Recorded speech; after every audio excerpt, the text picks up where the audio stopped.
आणी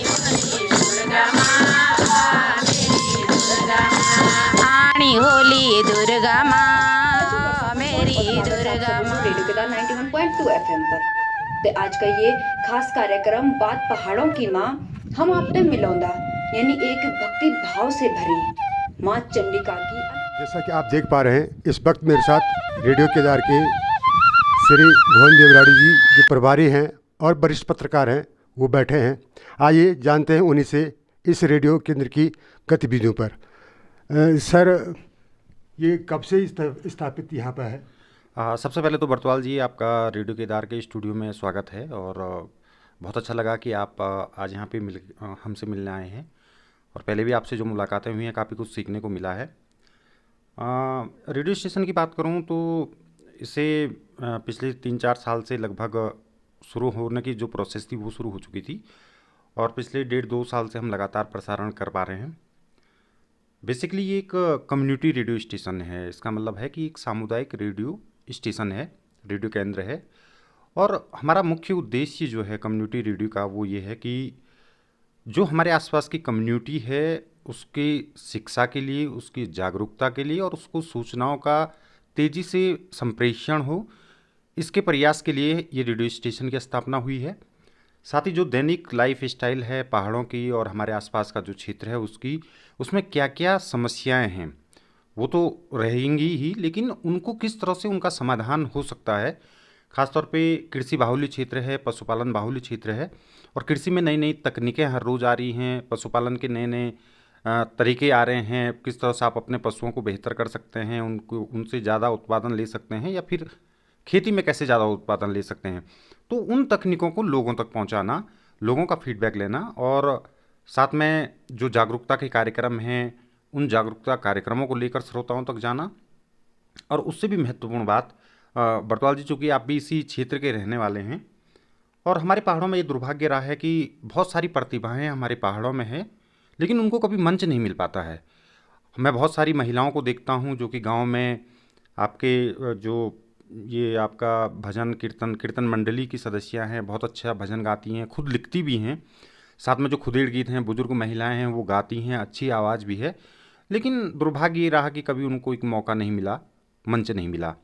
radio Kedar 91.2 FM हमारी ये कोशिश भी रहती है कि हम ऐसी भी प्रतिभाएँ जो समाज के किसी भी क्षेत्र में अपना योगदान दे रही हों या कुछ ऐसी प्रतिभाएँ जिनको आज तक कभी मौका ना मिला हो, हम उनको भी एक मंच प्रदान करें और उनको यहाँ रेडियो स्टेशन के माध्यम से उनको इंट्रोड्यूस कराएं कि ये लोग भी प्रतिभाशाली हैं और अगर इन पे ध्यान दिया जाए या इन पे थोड़ा सा मेहनत की जाए तो ये भी अच्छा मुकाम हासिल कर पाएंगे और उसी दिशा में हम लगातार प्रयास कर रहे हैं जी। तो सर इस रेडियो स्टेशन को कोई स्पॉन्सर्ड भी करता है क्या?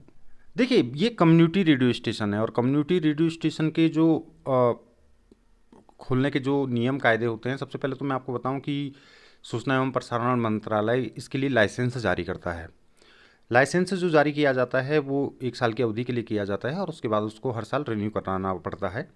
साथ में इसके कुछ तयशुदा जो गवर्नमेंट के फॉर्मेट हैं उनके आधार पे आपके कार्यक्रम होने चाहिए, यानी कि कम्युनिटी बेस्ड कार्यक्रम आपके होने चाहिए और ज़्यादा से ज़्यादा जो आपके आसपास की लोग हैं उन तक कैसे जागरूकता के संदेश उन तक पहुंचाया जाए, कैसे उनकी बेहतरी के लिए काम किया जाए या जो जो नई तकनीक आ रही है उस पर काम किया जाए। फाइनेंशियली इसके लिए स्पॉन्सर नहीं होता है, लेकिन सिर्फ एक ही तरीका, जैसा कि आप मीडिया में काम करते हैं और आप जानते हैं चाहे वो प्रिंट हो, इलेक्ट्रॉनिक हो या कोई भी मीडिया हो, उसके लिए विज्ञापन सबसे बड़ा माध्यम होते हैं और विज्ञापन ही रेडियो स्टेशन के भी इसके लिए भी माध्यम होते हैं। हालांकि जो प्राइस की अगर बात करें तो वो सरकार का जियो है 74 रुपये 10 सेकंड के हिसाब से आप विज्ञापन ले सकते हैं, उन विज्ञापनों को आप प्रसारित कर सकते हैं और वही आपके एक सोर्स होते हैं इनकम के।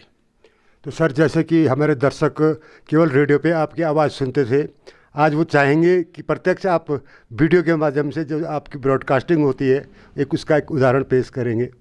जी बिल्कुल, हम वो करेंगे और मैं आपको ये भी बताऊं बरतवाल जी कि रेडियो किसी दौर में आपने देखा होगा, हम भी बचपन में खूब रेडियो सुनते थे और सब कुछ सारा माध्यम ही रेडियो हुआ करता था, क्योंकि उस ज़माने में टेलीविज़न हुआ नहीं करता था। प्रिंट के लिए अखबार एक दिन 2 दिन लेट आया करते थे, भौगोलिक परिस्थितियाँ पहाड़ों की ऐसी थी तो उस वक्त सबसे बड़ा सूचनाओं का जो स्रोत होता था वो रेडियो होता था, चाहे आपको समाचार सुनने हों, फिल्मी गाने सुनने हों, भजन सुनने हों, चित्रहार, तमाम चीज़ें जो रंगोली वगैरह जो भी कार्यक्रम आते थे रेडियो पे आप हेलो फरमाइश वगैरह कार्यक्रमों के जरिए पूरा करते थे। लेकिन ये दौर तेज़ी से बदला है, अब ज़माना डिजिटल क्रांति का है। आज की डेट में टेलीविज़न स्क्रीन पे मुझे नहीं लगता कि लोग ज़्यादा समय टेलीविज़न को दे पाते हैं। जब नया नया टेलीविज़न आया था लोग 2-2 किलोमीटर 4-4 किलोमीटर पहाड़ों में जाते थे, जिसके घर में भी टेलीविज़न होता था वहाँ देखते थे। और आज की डेट में लोगों के घर में 1-1, 2-2, 3-3 और बिल्कुल स्मार्ट टीवी पड़े हैं, लेकिन लोग उतना टाइम नहीं दे रहे हैं क्योंकि अब मोबाइल हाथ में है। सब कुछ आपके मोबाइल में मौजूद है, तमाम ऐप हैं, तमाम न्यूज़ वेबसाइट हैं, पोर्टल हैं, डिजिटल चैनल हैं, चैनलों ने अपना डिजिटलीकरण कर दिया है। तो रेडियो के साथ ये दिक्कत है कि रेडियो में आप सिर्फ सुन सकते हैं, आप देख नहीं सकते। इसलिए जो रेडियो में प्रस्तुतकर्ता होते हैं कार्यक्रम की, उनकी जिम्मेदारी बड़ी हो जाती है कि वो ऐसे शब्दों का चयन करें ताकि रेडियो के दर्शक उन शब्दों के द्वारा एक तस्वीर भी बना पाएँ। ये एक चैलेंज होता है रेडियो के लिए। दूसरा ये है कि एक ये भी जी, तो बरतवाल जी, सबसे पहले जब रेडियो के कार्यक्रमों की शुरुआत होती है और ये हमारे चूँकि हम देवभूमि में हैं और देवभूमि मतलब बद्रीनाथ, केदारनाथ, यमुनोत्री, गंगोत्री 4 धाम यहाँ पे हैं, साथ में अनेक तीर्थस्थल, अनेक देवी देवता, और कहा भी देवभूमि जाता है। और देवभूमि में आप हैं और उससे भी बड़ी बात कि बाबा केदार की भूमि में आप हैं और आप रेडियो कार्यक्रम शुरू कर रहे हैं, सुबह की शुरुआत कर रहे हैं, तो देव स्तुति से बढ़िया क्या हो सकता है। तो इसलिए शुरुआती जो हमारे कार्यक्रम होते हैं सुबह के वक्त भजनों के साथ हम हमेशा अपने कार्यक्रमों की शुरुआत करते हैं। उसके बाद हम बात पहाड़ों की, हमारा एक कार्यक्रम है, उसमें हम पहाड़ों के जीवन की बातें करते हैं। साथ में हमारे पास एक कार्यक्रम सीख कहानियों से है, जिसमें हम कहानियों के जरिए लोगों को बताते हैं कि आपको अपना जीवन कैसा होना चाहिए, कौन कौन से आदर्श हैं जिनको आपको अपने जीवन में उतारने चाहिए। साथ में एक हमारा रोज़ाना का कार्यक्रम होता है दुनिया आज की नज़र में। तो जो भी तारीख होती है उस तारीख का इतिहास, उस तारीख में जन्मे व्यक्तियों के बारे में परिचय, उस दिन हुई महत्वपूर्ण घटनाओं को हम अपने श्रोताओं तक पहुंचाते हैं। साथ में हमारी कोशिश ये रहती है कि समाज के विभिन्न क्षेत्रों से जुड़े हुए लोगों का इंटरव्यू प्रसारित किया जाए, उनके अनुभवों को सुना जाए और वो समाज में किस तरह से योगदान दे रहे हैं और क्या वो समझाना चाहते हैं समाज को, उसको भी शामिल किया जाए। इसके अलावा हमारी कोशिश ये भी होती है कि हम स्थानीय जो क्षेत्र हैं, जो गांव हैं, जो महिला मंगल दल या फिर कोई ऐसे सांस्कृतिक टीमें हैं, उनके कार्यक्रमों को भी कवर करते हैं, उनको यहाँ भी बुलाते हैं, उनके पास भी जाते हैं और उसके बाद हम उसको प्रस्तुत करते हैं रेडियो के माध्यम से, ताकि वो गाँव का जो एक कहते हैं ना कि खुशबू है या मिठास है, वो लोगों तक पहुँचे कि किस गांव में किस तरह की संस्कृति के रंग हैं और एक परिचय भी हो गांव का। क्योंकि आपने देखा होगा कि अब तो सड़कें हैं, लेकिन कुछ साल पहले सड़कें नहीं थी, तो आपको अपने 10 किलोमीटर बगल के गांव के बारे में पता नहीं होता था, क्योंकि आपका वहाँ जाना ही नहीं होता था। अगर आपकी वहाँ रिश्तेदारी ना हो या आपका वहाँ कोई जान पहचान ना हो तो लोग नहीं जाते थे। लेकिन अब सड़कें हैं, आसानी से आना जाना होता है, तमाम काम होते हैं। तो उस गांव का इतिहास क्या है, वो गांव कैसे बसा, उस गांव की खासियत क्या है, उस गांव की खूबसूरती क्या है और उस गांव में क्या क्या लाइफ स्टाइल है, मतलब जैसे उनके देवी देवता कौन कौन से हैं, किन किन देवी देवताओं की स्तुति होती है, कौन कौन सा अनाज वहाँ उगता है और किस तरह से वो अपने पारंपरिक त्योहारों को मनाते हैं, उस पर भी फोकस करते हैं। तो वो गाँव का एक परिचय भी हम अपने कार्यक्रमों में कराते हैं। इंटरव्यू मैंने आपको बताया कि समाज से जुड़े हुए तमाम लोगों के हम इंटरव्यू अलग अलग करते हैं और वो किस क्षेत्र में काम कर रहे हैं। साथ में हमारी कोशिश ये भी होती है कि चूँकि पहाड़ी क्षेत्र है, यहाँ पे सेहत को लेकर बहुत सारी समस्याएं होती हैं, तो जैसे डॉक्टरों से इंटरव्यू या फिर सैनिक बाहुल्य इलाका है तो जो सैनिक कल्याण बोर्ड के अधिकारी हैं उनके द्वारा जो अपडेट आते रहते हैं उनको इस पे हम जो कि रेडियो पे प्रसारित करते हैं। और एक महत्वपूर्ण जो फैक्टर है, चूँकि उत्तराखंड में है और पहाड़ी क्षेत्र में है, तो आपदा के लिहाज से बहुत संवेदनशील है। लिहाजा डिजास्टर मैनेजमेंट जो आपदा प्राधिकरण विभाग है जनपद रुद्रप्रयाग में, उसके द्वारा हमें जो भी डेली अपडेट मिलते हैं मौसम को लेकर, सड़कों के खुलने या बंद होने को लेकर या यात्रा मार्ग की स्थितियों को लेकर, हमारी कोशिश रहती है कि उसको भी अपने कार्यक्रमों में शामिल करें, ताकि जो यात्री गाड़ियों में हैं और श्रीनगर से या कर्णप्रयाग से इधर को लौट रहे हैं या उनको केदारनाथ जाना है, तो वो जान सकें कि इस समय स्थिति क्या है, क्या यात्रा की जा सकती है नहीं की जा सकती है। तो इन सारी चीज़ों को हम अपनी रूटीन में रखते हैं और कोशिश करते हैं कि ज़्यादा से ज़्यादा श्रोताओं तक अच्छी जानकारियाँ पहुँचे। जी देवराज जी, इसके अलावा जैसे कि आजकल जैसे वर्तमान में देखा जा रहा है कि सोशल साइट्स पे बहुत गलत गलत अवधारणाएं जैसे हो रही है, उसमें ज़्यादातर हमारे पहाड़ की महिलाएं या बच्चे जो इसके ठगी के शिकार हो रहे हैं, इस बारे में जैसे कोई अवेयरनेस प्रोग्राम आप भविष्य में चलाना चाह रहे हैं या चलता है ऐसा कोई प्रोग्राम? नहीं, बिल्कुल, ये आपने बहुत अच्छा क्वेश्चन उठाया। और सबसे बड़ी चीज़ ये है कि पहाड़ों में मेरी आपसे बहुत सारे लोगों से भी बात हुई, अधिकारियों से भी बात हुई। पहाड़ों में पुरुष काम के सिलसिले में घर से बाहर जाते हैं, पैसा कमाते हैं, परिवार की ज़रूरतों को पूरा करते हैं। महिलाएं घरों में काम करती हैं। आज भी अगर आप पहाड़ के स्ट्रक्चर को देखें, अब तो महिलाएं, लड़कियां पढ़ाई के लिए जाने लगी हैं, नौकरियां करने लगी हैं और अपने आप में इंडिपेंडेंट होने लगी हैं। लेकिन जो अभी भी मतलब 40-50 से ऊपर की जो महिलाएं, चाहे हमारी माताएं बहनें जो भी हैं, वो घरों के ही काम में रहती हैं। सबसे बड़ी चीज़ क्या है कि जो मेरी बात हुई थी कि पुरुष कभी भी अपनी आमदनी का सोर्स महिलाओं से शेयर नहीं करते हैं।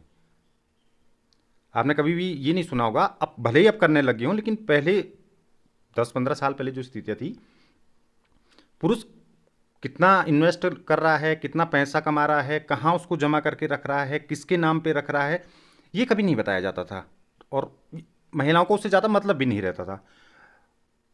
इसी बीच अब साइबर दौर आया कि आपको सब कुछ इंटरनेट पे है, मोबाइल आपके हाथ में है, वो तो सबसे बड़ा आपकी हर गतिविधि को लॉकेट कर रहा है। साइबर जो फ्रॉड होने लग गए हैं, उसमें महिलाओं को ज़्यादा शिकार बनाने शुरू कर दिया है।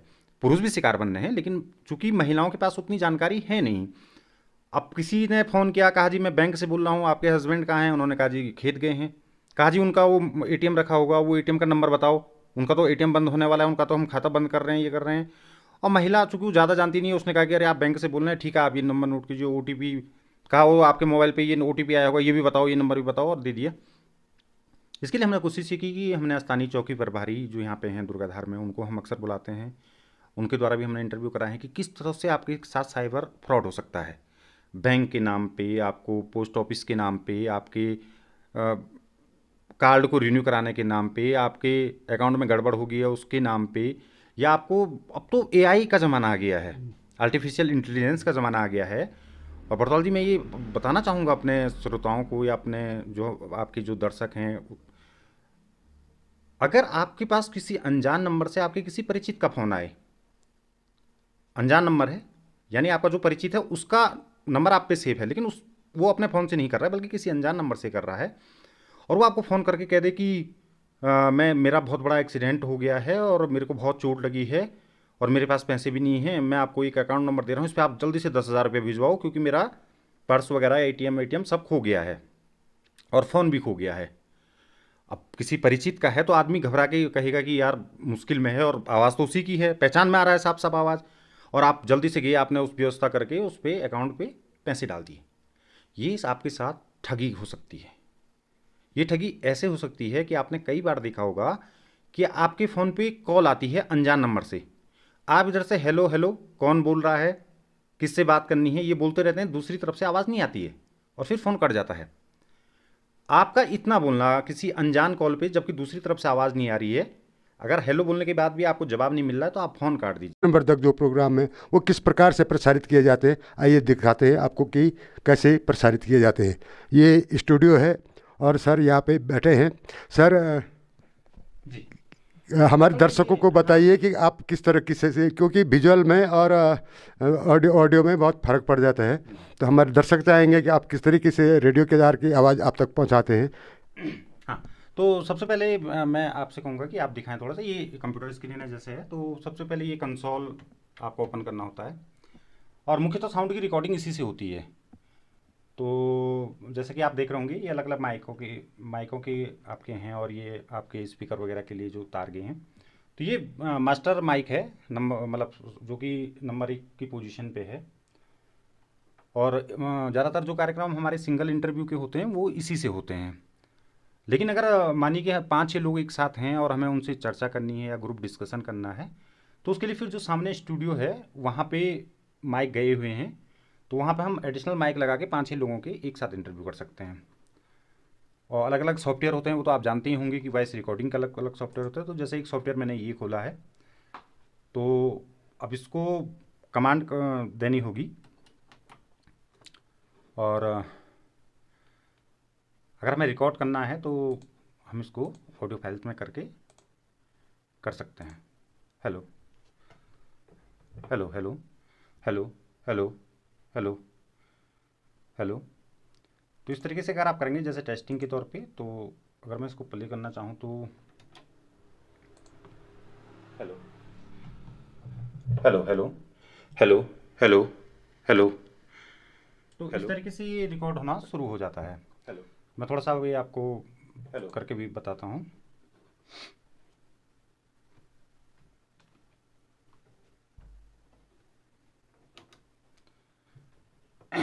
तो बेसिकली इसका ये है कि ये माइक होता है, और जैसे भी जो भी प्रोग्राम आपको रिकॉर्ड करना है तो उसको करते हैं। शुरुआत ऐसे हम कर सकते हैं। नमस्कार, 91.2 एफएम रेडियो केदार पर एक बार फिर आपका स्वागत है। मैं हूं आपके साथ भुवन देवराड़ी, और इस वक्त मैं हूं रेडियो केदार के स्टूडियो में अपना खास कार्यक्रम लेकर, जिसका नाम है बात पहाड़ों की। बात पहाड़ों की कार्यक्रम में हम प्रस्तुत करते हैं आपके लिए पहाड़ों की जीवन शैली से जुड़े वो विषय जो समाज को प्रभावित करते हैं। और आज हमारे लिए खास मौका है, केदारखंड एक्सप्रेस के जो स्थानीय संवाददाता हैं बरतवाल जी, वो हमारे स्टूडियो में आए हैं। और बरतवाल जी खुद पत्रकारिता का अनुभव रखते हैं, साथ में सरकारी सेवा से कुछ दिनों पहले ही सेवानिवृत्त हुए हैं।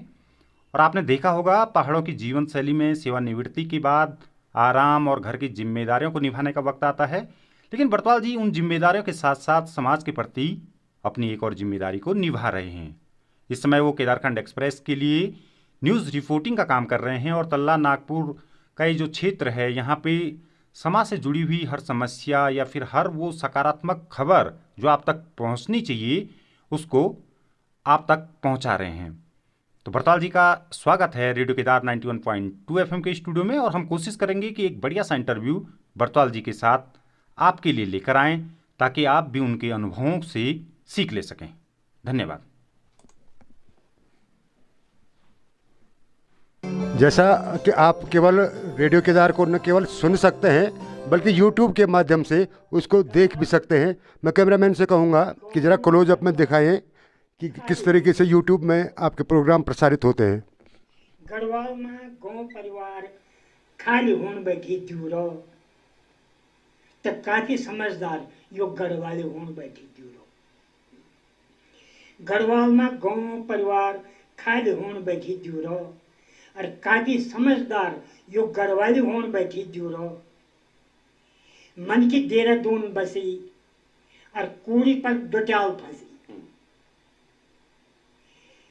फंसी का मतलब ये कि मिनमल तुम फंसी का मतलब ये बोले कि अब डोटाल जब फंसी तो अब चाचा बना चने कि तू भाई अब तू निकल, यो अब हम लोग तो नहीं जानते। मुझे तो इतनी साल से अब मेरा कब जा। तो मन की देहरादून बसी कूड़ी पर डोटाल फंसी, तो भितरू भितरू नेपाली दिवाली होन बैठी दूरो। काफी समझदार यो गढ़वाली होन बैठी दूरो।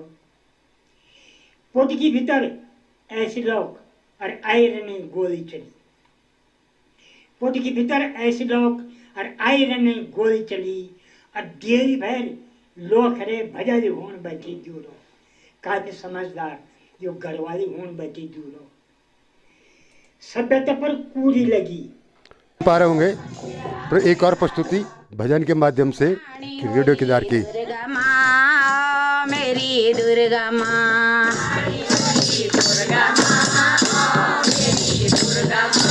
ऊंचा निशा डांडू मटेड़ा मेड़ा बाटू माँ,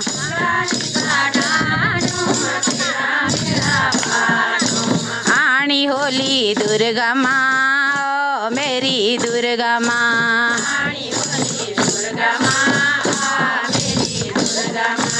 आनी होली दुर्गा माँ मेरी दुर्गा माँ। रेडियो केदार में जो स्थानीय रिपोर्टर होते हैं, उनकी भी आप एक तस्वीर देखिए कि किस तरीके से स्टूडियो में कार्य करती हैं। पानी बटिन भी भक्ति का स्वर सुनाई देंदा। यनाच हमारो उत्तराखंड। नमस्कार, मैं छु वर्षा फरसौन और स्वागत है आप सबों को रेडियो केदार 91.2 एफएम पर। ते आज का ये खास कार्यक्रम बात पहाड़ों की माँ हम आप ते मिलौंदा, यानी एक भक्ति भाव से भरी माँ चंडिका की अनंत भक्त बीना कांडपाल भट्ट जी का साथ में यूं से बात करदा और जानदा कि यून भक्ति को यू सफर अतीत से वर्तमान तक कन के तय करे। श्रीमती बीना भट्ट